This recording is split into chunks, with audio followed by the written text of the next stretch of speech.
Welcome to the Hustle and Hardwood podcast. I'm Jesse, and I'm here with Joe and Wemby. Sorry, Gabe. And today we have a very special guest, the highly esteemed Mr. John Evenson. Thank you for coming on the pod, John.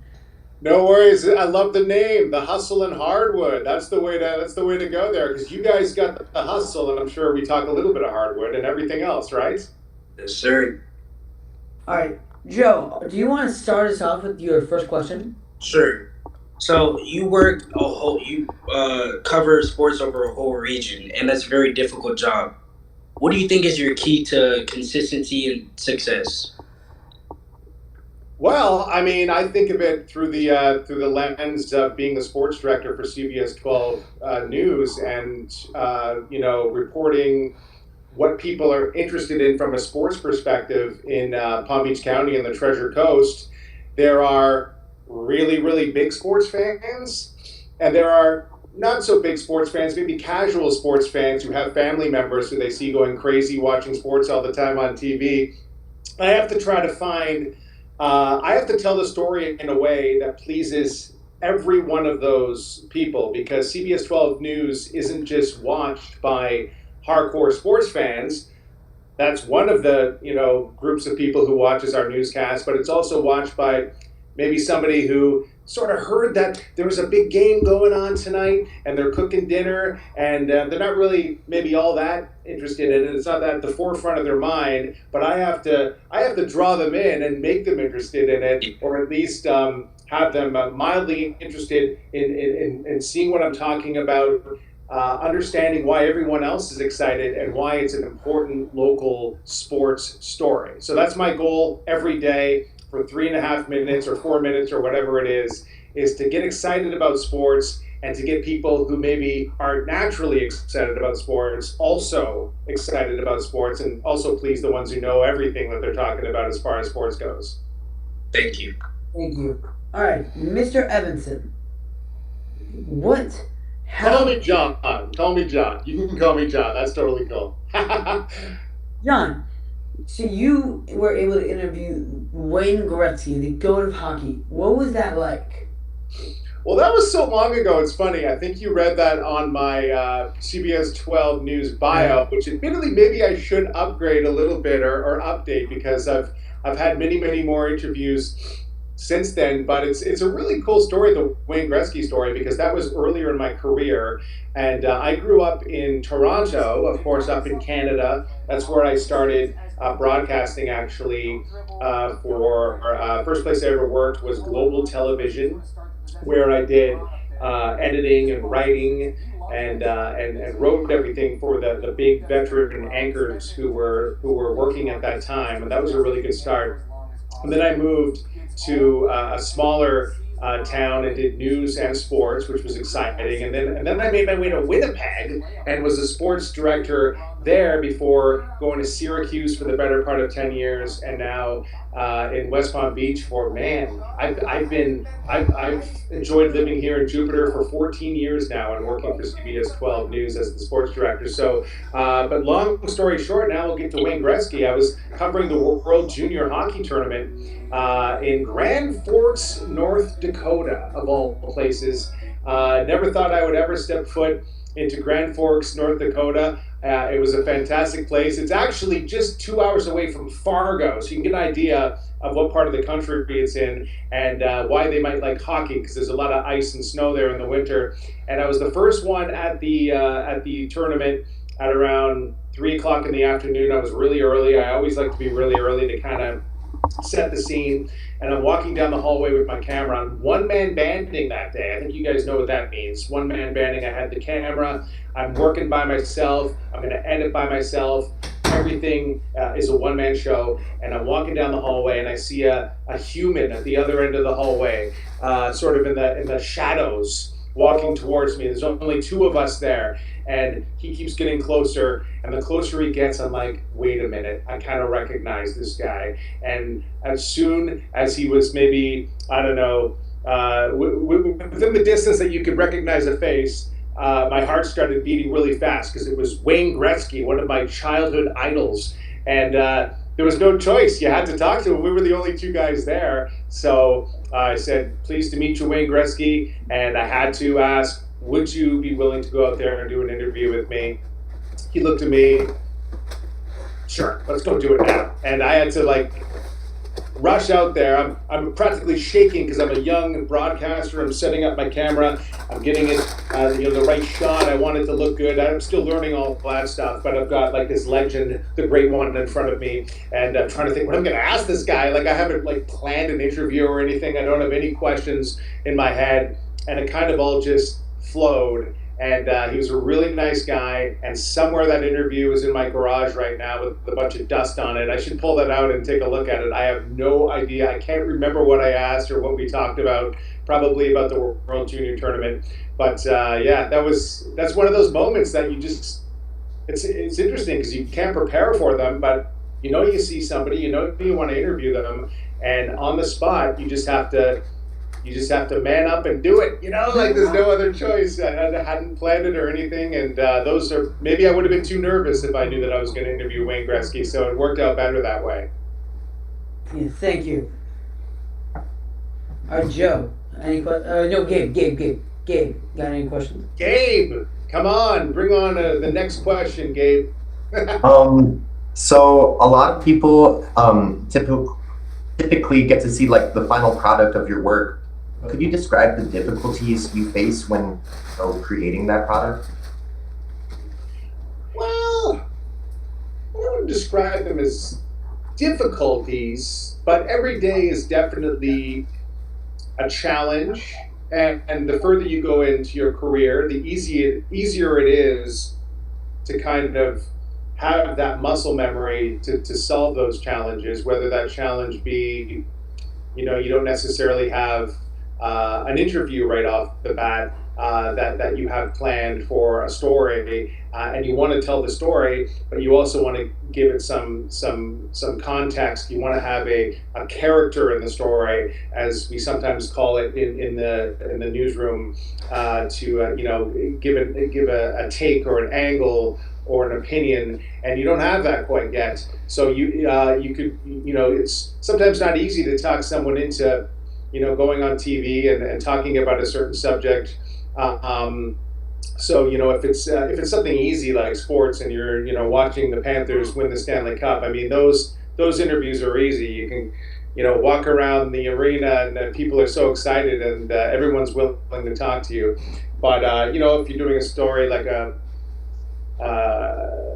sports news type story, say on NIL or something of that nature, you have to go out and find a reliable guy to talk about that subject and make sure that the story is balanced as well, especially if there's a controversy involved. So that's always a challenge. But as I said off the top, what I do every day is to make sure that I'm not writing my stories in a way that's only going to interest you guys right there, who are big time sports fans, I can tell, and know and understand sports.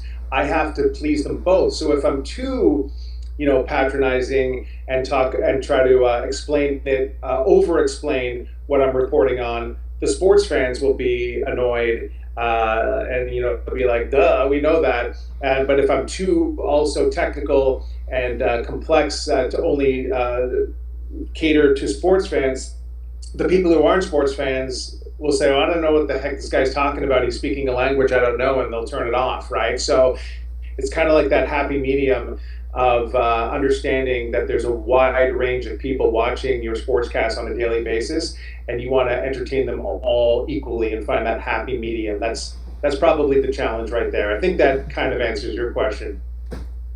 Thank you. All right, Joe, second question.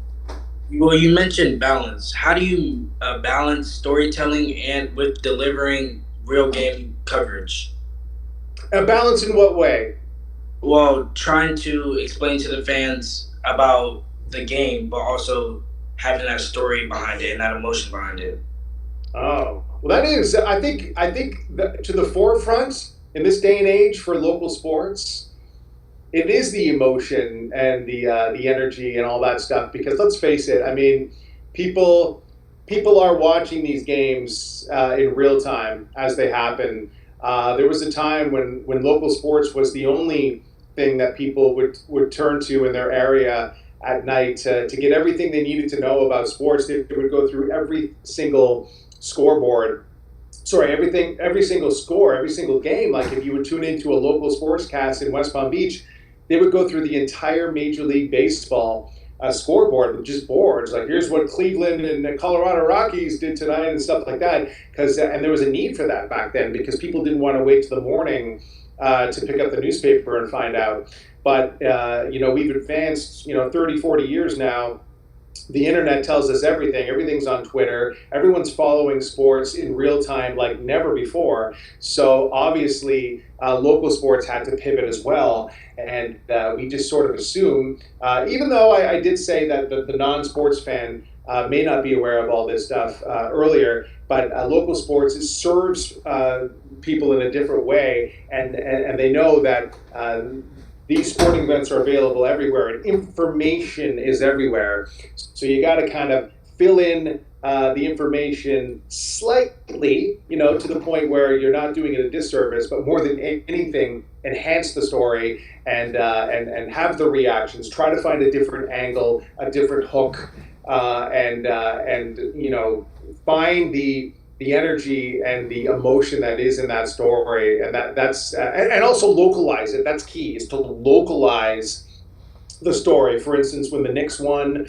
last week, there's a lot of New Yorkers, of course, in our area, so you kind of you won't want to feed to that. Or the World Cup, Portugal is practicing in Palm Beach Gardens. Curacao is where you guys were last week, where I met you guys at your broadcasting camp in Boca Raton. So we're not just covering, the World Cup like everyone else is. We're covering it from our lens, from our local Palm Beach County lens, and that's the key right there. Thank you. Yeah. Mr. Evenson. John, call me John. Oh yeah, sorry, John. I'm just kidding with you. No, you can call me John. We're buddies. All right, John. So you went to NYU, correct? NYU? NYU? No, are you talking about the school that I went to? Yeah, the college. No, I went to York University. So I'm originally from Canada. So I took broadcasting courses up in Canada at one of the main universities in Toronto. Oh, I messed up with that. All right, don't worry. That's fine. I worked in Syracuse, though. Same prospect, though. What have you learned at York University? What did you learn at York University that has stuck with you throughout your broadcasting career? I guess the one thing that hasn't really changed, and it was York University, and also Seneca College had a broadcasting school campus right there on the York University campus, up just outside of Toronto. And I think the thing that was clear to me back then, and that is still clear to me today, is that if you're getting into this industry, it has to be because you absolutely have a passion for it, which you guys obviously do. Doing this podcast, I can tell it excites you to go on the air and tell a story and ask questions. And there's some people at the college who just thought, oh, TV's fun. I want to find something that seems easy, or I don't really want to put the work in that is required because there's a lot of hours that you have to put in to accomplish your goals. So back then you could even see the people in the class. I remember them, and they've all been very successful. The ones who put the work in, who had a fire in their belly for telling a story, and who had a passion for broadcasting. And you're not going to make a lot of money at first. That was the first thing they told us, and that's still true today. You got to kind of power through that and do it for the love of it. And as you get better at it, and as you meet people, and as you push through, you find a career that you really love and enjoy and want to do forever. And some of the other people who maybe didn't have that passion kind of fizzle out and do other things. Not to say that moving on to other jobs is a bad thing, but from the get-go, right there from the start in broadcasting school, you got to know that you want to do this, and that you're going to go through some tough times at first, because breaking through is not easy to get that first job, and the work and commitment and work ethic is huge, and passion for telling stories, that's never changed. Even though the medium has changed, that has not changed from I won't date myself, but the late 90s until now in 2026. I guess I did date myself. That's Alright. okay. John, I know it's over 15 minutes, but can we just get one last question in for You Gabe? can let's ask 3 more. That's totally cool. Let's do 3 more questions. I love it. Alright, Gabe, what is your second question? So I would like to ask, when you're watching a game, and it could be any sport, what would you say is the biggest difference between looking at a game from a business side of it, like from a reporter's aspect, as opposed to a fan's perspective? Oh, that's a good question. That is a really good question. Because yeah, you're right. I'm a huge sports fan, I can't just tell a story from my heart specifically, because you kind of gotta. You're right. You gotta be neutral, as they say. But I think sportscasters get a little bit of a tiny pass on that, especially local sports guys like myself. And I think that was really made clear when I was covering the Panthers' back-to-back Stanley Cup runs. I can't just go out there and try to bottle up all the excitement that I have inside for being a huge fan of hockey, and for the Florida Panthers, how excited I am for them. And sort of that would be, the news aspect would be like, don't show emotion. You don't have an opinion on this. That was always the traditional news values. But as a local sports guy, I'm out there surrounded. There's all types of excitement around me. It's sports. It's fun. It's our area. It means so much to people in our area that I kind of get swept away in it. And you have to be able to bring people in and show them how excited everyone is, and really kind of be a little bit of a homer, I guess, is the best way to put it, because it's our Florida Panthers, and they won the Stanley Cup, and I'm at the parade, and I'm as excited as these people around me are. And originally I wasn't always a Florida Panthers fan, right? So I grew up in Canada and moved down here 15 years ago, but went to Panthers games ever since I arrived here. So I'm not a naturally born Florida Panthers fan, but as a local sports guy, when you cover a team for 15 years and they win back-to-back Stanley Cups, you get as close to the fan emotional level as you possibly can, and that makes for great TV. All right, Joe, your last. What sport is the most challenging and why to broadcast? Which sport is the most challenging to broadcast? I'm going to go with cricket. I don't know much about cricket, so that would be challenging. But no, I'm trying to think, what is the most challenging? I guess you would say golf is pretty challenging, but so fun. I mean, especially once the tournament starts, because look at the size of a golf course. I've usually got one camera with me, one camera person with me, sometimes not even.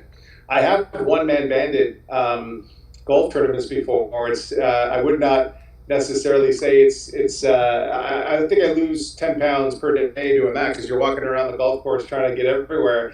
But to cover a golf tournament is challenging, because there's stuff going on all over the golf course. You can't necessarily be everywhere. You definitely cannot be everywhere. You're gonna miss things. It would drive me crazy when I first started. I would miss like an albatross or an amazing putt or someone taking the lead. And you just had to eventually understand that no human could possibly get everything going on there. So you have to kind of learn how to pace yourself and check the leaderboard and see where everything is, and where things are trending, and make the best guess as to where to be to get a certain shot to tell the story. Sometimes you don't guess right. These days, having done it for years and years and years, the best chance is I do guess right. And if you don't, you just got to go with what you have. That's the thing. If you miss something, you don't harp on it. You realize that the viewer doesn't know that you missed it, and you have to tell the story with what you do have. And one of the best examples of that is covering a golf tournament when you've got one or two people, because that's a challenge. So that is the most challenging sport to cover, I think. Thank you. Yeah. All right, Gabe, I'm gonna let you take the last question because I'm so nice. Last You owe question. him one. You owe him one. Well, thank you. I guess for my final question, I'd like to ask, with the relationship with athletes, do you think there's, athletes and reporters, do you think there's now been a change, especially now with athletes having their own platform to speak for themselves in a way? Oh yeah, 100%. There are athletes there who, uh, quite frankly, don't need us. They themselves can have their own platforms 50 million times bigger than most reporters. So that a lot of the news that we'll get, even high school athletes will announce their intent on their platforms, and that's kind of how we find out. It's an official stamp. Like when an athlete says something on social media, that's a statement. You know what I mean? So a lot of our coverage that we can report on sometimes stems originally with something that somebody posts on social media, on X, very popular for sports, X of course, and even Instagram, of course, is especially the younger the athlete gets. So the relationship, I don't think, has changed. It's a different tool, a different vessel that we could go and find out what's going on. Our access isn't just when we're there in the locker room anymore. That's for sure. Like we see them there. That's a different type of thing. That's a one-on-one. You can see see their eyes as they answer the questions and kind of get a feel for what they're feeling and thinking in real time. But as far as them using their platforms to allow us to get to know them more and the fans at the exact same time, that's been a massive upgrade in covering sports for sure over the past 10, 15 years. All right, thank you, John, for coming. Jesse, you're such a nice guy. You're Jesse, right? Yeah, that's. You're okay. So I know this is the Jesse show, right? Is this what's the button? No, it's the Hustle and Hardwood show. Yes, Our second. I want you to ask the last question because pay it forward. You were so nice to give it to your counterpart there. So Jesse, the last question goes to you. Thank you. How do you prepare for like a big event that you're about to go to? Like how do you prepare? I try not to over prepare. Let's put it that way. You got to know your stuff. You got to know sort of what the what the story is heading in, what the scenario is, what all from both sides. You gotta know your stuff. And as a sports fan, that comes more naturally to me, and I'm sure it would to you guys too. I might have a couple questions in my head. If I knew I was going to run right back to the first question, if I know for a fact I'm running into Wayne Gretzky, you better know that I'll have 3 or 4 questions ready for him in the back of my head. Luckily, I ran into him impromptu, so I didn't have that ready. But there's such thing, I think, as over preparing. You get too scripted, you get too tight, you may miss something that's happening right in front of your face. So that you didn't, well, this wasn't what I prepared for, so I'm not even noticing it.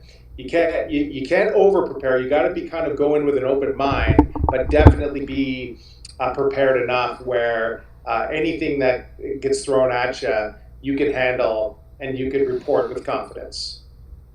All right, thank you. All right. Thank you. We're running out. You're welcome. I have an interview to go do myself right now, so I appreciate you guys. All your questions were fantastic, and I really appreciate you guys having me. And please watch CBS 12 News, everybody, from 5 to 6 p.m.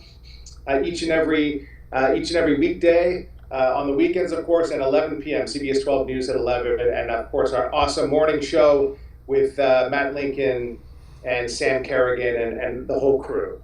Shameless plug. Shameless plug. Shameless. I'm a shameless guy. All right, thank you so much. Thank you. This was such a treat. I'm Jesse with Gabe and Joe. Liam, you here? You there, Liam? I think. He Oh might yeah, not be. yeah, He yeah. left. Yeah. He's over me. Best of luck in your career, guys. You guys are. I can already see you've got that passion, and you're going to go far. So keep me in touch with how your career is going. All right. Thank you. Thank you. All the best. You too, sir.